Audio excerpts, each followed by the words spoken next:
Hello everyone, welcome back to my channel, Tomcat Stitchery. I'm Whitney and I am here today to not only share with you my daughter's graduation party dress, but to tell you a little tale, as well as give you 5 tips on quickly making a make. 5 tips on getting through a project quickly if you find yourself in a similar situation that I was in. And these were things I was thinking about as I was going through this process that might be helpful if you find yourself in the same boat. So let's dig into today's video. All right, so let's talk about what's happening here. So I have made my daughter a dress for her graduation party, different than the dress she wore for her graduation. Now, could she have worn her graduation dress to her graduation party that took place a couple of days later? Yes, she could have. However, it wasn't, I mean, it's a white dress. It's not the best shade of white on her. I don't know. It's her graduation party. I wanted her to feel really, really beautiful. So let's back up in time a little bit. The party happened on a Saturday. It was the week before that. So the weekend before that, my daughter, I was asking, I was like, do you have anything to wear to your party? Totally. I was in such a mode of, we had been in Chicago for Tomcat Stitchery for work for a week, and the end of school, all these projects that they had due, all that kind of stuff. Kind of lost track of the fact that, and I was planning the party on the fact that she didn't have a dress. So I said, okay, we need to go shopping. So off we went, to the store to try on some things. Now, you've seen my daughter on the channel. She's very much an hourglass shape. She has a very full bust line, small waist, and then full, she's very much an hourglass, and she's only 5'2". So large bust, being short, absolutely things that I can sympathize with. So we go shopping, and a lot of really cute options for casual, party, graduation style party dresses. However, the styles right now, I don't know if you've been shopping for teenager dresses recently, but the styles right now, while adorable, are all the cute little, similar to this, little cups that have underbust seams. So whether that's not triangle tops, but whether it's like a cute little top, that's got like a little embroidery was everywhere and stuff, really cute, and things that would showcase her waist and stuff like that. But everything had underbust seams, which technically she kind of needs because she likes defining her waist. She wants that's the anchoring point so that she doesn't look frumpy in her clothes. Anyway, when you are large busted, if you are large busted, if you've been large busted your whole life, you know that an underbust seam is not your friend and ready to wear because they always end where? Right here instead of right here because it just doesn't have the length. And in order to get the length for that size cup, you end up buying a size way larger than what you need, and it never works out well. So that is what we were running into in all of the shops. We could not find anything that would work. And there was a lot of frustration and, again, a lot of stress with everything that was happening, not to mention just the ending of high school and the emotion that was happening there. And as we were shopping, I just thought to myself, I was like, you know what? Party planning is not my strong suit, and honestly, my sister took so much of that onto her shoulders for this party that we threw, and I will be forever grateful for her because that is her superpower. But I was like, my superpower, I can sew, and I can sew anything. And number one, just the hours that we have spent shopping, I could have been using to sew her up a dress. So that is something that I can do for her and that I want to do for her. So I told her, we're at the mall, and I said, if you could wear anything you'd want to your party, what would you want? So she kind of described, a sundress and this and that. And I said, you know what, let's go home and let's look at some patterns. So we did and found this one. And I said, okay, I'm going to make this dress up for you. Well, of course, nothing in life goes as planned. So I had 16 family members that were coming. Not everyone stayed at my house. Only 5 extra family members were at my house, but the rest were at hotels. But everyone converged at my house, which was really helpful because they actually really helped get this whole party doing all the little ins and outs. My mother and mother-in-law put together all the little table or centerpieces that we put on the little tables and stuff like that, and decorated with baby pictures, and all that kind of stuff, and got the food ready and all that. Everyone pitched in and helped set tents up, put tables up. Everyone stepped in, which was so wonderful. But I had that going on. So, 16 family members visiting for all of that I also needed to feed and everything, aside from the party. Everyone was here for the whole Memorial Day weekend. And then my dog got real sick on the Wednesday of that week. And I spent an entire day at the vet. It was a serious thing. She is on medicine now and seems to be doing much better. But it was touch and go there for a minute. So, of course, all of that happens. Anyway, long story short, I ended up with one day to make the dress. And this was also a party prepping day.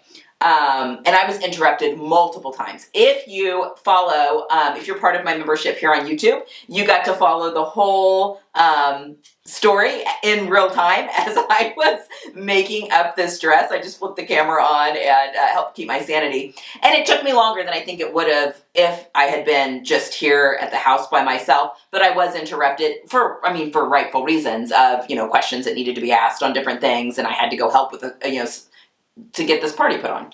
So there were definitely interruptions, and I think I could have done this even quicker. But what did I say in the video? I think 6.5 hours total.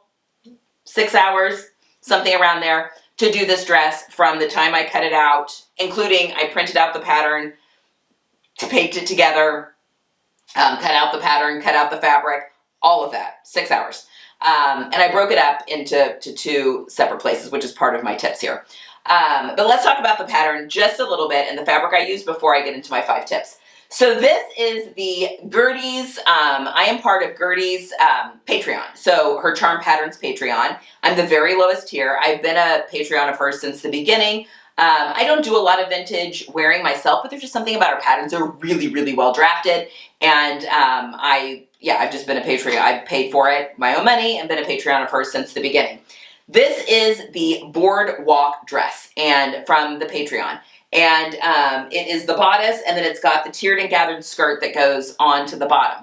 This is part of the L'Amour series, which means any of the L'Amour bodices will go onto this skirt, and any of the L'Amour skirts will go onto this bodice. So it kind of adds to that mix and match. And some of them are part of her regular catalog that anyone can buy, and some of them are, extra bodices and stuff like that in the Patreon. So, which I think is also kind of cool. So that's what this is. It is a fabric hungry beast because the tiered and gathered skirt uses a lot of fabric. But luckily, Jenny and I had gone to the Joann's closing sale and I did that fabric haul for you all. And I had this cotton poplin. We actually grabbed for a shirt dress for Jenny, but Jenny's like, I will donate it. It's fine. It can absolutely go for Ava because they're a similar colorway. And they're both summers. And I had enough. I had grabbed the end of the bolt of this, and there were 5 yards, and I have some left over, maybe a yard left over of it, because again, she's short. So the pattern features this beautiful gathered bust line that gets into a fitted midriff piece, and then a 3 tiered and gathered skirt. It's got adjustable straps here at the neckline. It does zip all the way up. It won't zip up on this mannequin. It zips up on her just fine. Zipper up here through the back, and she decided she wanted the top portion cut out horizontally and the rest cut out vertically. Now, my stripes don't match. And I know that only sewists would notice this, but I was I was number one focused on going fast, but because of all the stripes were vertical, I wasn't thinking about them needing to match up at the side seams, and it just didn't even dawn on me that she decided kind of last minute, oh, let's do the top horizontal just for some interest. And so I just was cutting, I didn't even think about it. And that's what happened. The top gets gathered in with these ties. So this is a working tie here at center front. There's a little keyhole opening here. Honestly, a really easy to go together pattern. The bodice is fully lined down to this seam here, and then I top stitched it in place, which I think looks fine because I had top stitched all of my ruffles in place as well. I also used my serger to gather these ruffles together. So I used all the pattern pieces for the bodice and for this top tier because it goes into the zipper here in the back. But for the bottom 2 tiers, I just measured what that pattern piece was and cut out the necessary strips of fabric. And then, because I was doing a 2-to-1 gathering on the serger, I didn't want to have to worry about it accidentally gathering too much and me running out of ruffle. So I just cut off extra. And that worked out really, really well. And it also helped make things go a little bit quicker. Okay, so this is the size 4 with the GH cup, the very largest cup size 4, and it fits her beautifully. Technically, if we were doing a fitted skirt, she would need to go out to the 6 in the hips, I believe. Well, I know because of the prom dress that I made for her, but because it's a full skirt, it was absolutely fine, and it fits her to a T, and on top of that, she felt beautiful in it, and I could tell, and she twirled around in it, got so many compliments from her friends. It was 100% worth it. So, what are my 5 tips? If you find yourself in a similar situation, what are my 5 tips for you also being able to use your sewing superpower and get a dress sewn up super quickly, or as quickly as possible? Number 1, choose a familiar to you pattern company. Now, bonus points if it's a dress pattern you've already made. I mean, if it's a dress pattern TNT, one you've already made, perfect. Absolutely perfect.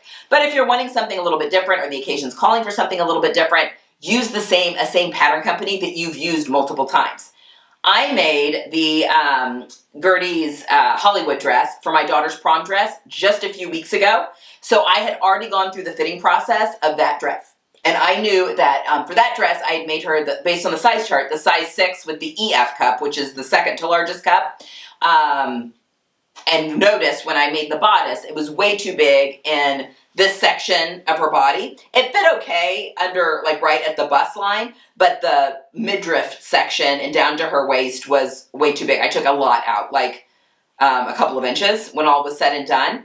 So I knew that I could go down in size there. She did need the 6 for the skirt on that, but it was a fitted skirt. Again, knowing that this one was a full skirt, so I could make a smaller size skirt and it wouldn't be a big deal because there's so much ease there at the hip. So I used a pattern company that I knew exactly what alterations that we needed to make. So I sized down to the 4, went up a cup size because I knew I still needed that same circumference that I needed with the 6 with the smaller cup size, and it worked out perfectly. Now, I feel like the underbust seam maybe sits, it doesn't sit quite flush with right underneath the bust, but it's bare, I mean, maybe a half of an inch up onto the lower part of her breast. Also, it could also be the strapless bra, which you would absolutely have to wear a strapless bra with this anyway. But no one could tell. Like, it worked absolutely perfectly. So that is my tip number 1, to use a familiar to you pattern company so you already know the fit adjustments you need to make, you already know the size, and you can go ahead confidently. Number 2 is to choose an easy to work with fabric.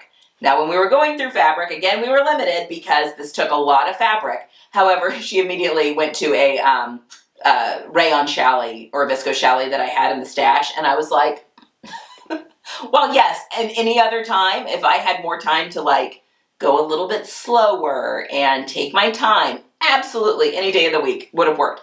But I was like, why don't we use something a little easier to work with where I'm not having to worry about the ruffles slipping all over the place when I'm gathering them, you know, into the tier above it, to make sure I'm not getting any holes and having to redo anything. So choosing an easy to work with fabric such as cotton poplin, which is what we put here.